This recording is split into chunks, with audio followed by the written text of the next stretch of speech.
Hea koolinoor, sellel aastal on sul taas harukordne võimalus astuda korra kohtuniku kingadesse ja lahendada huvitav vaidlusolukord. Selle ülesande lahendamisel on sulle abimeheks Eesti Vabariigi põhiseadus.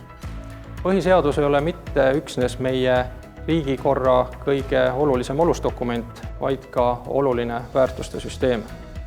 Tule ja tee lähemalt tutvust meie põhiseadusega ja vaata, kui lihtne või keeruline on erinevaid huve kaaludes jõuda õige ja õiglase lahendini.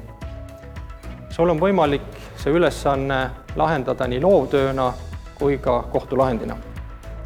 Tule ja osale kindlasti ning avasta enese jaoks uus ja põnev õigusmaailm.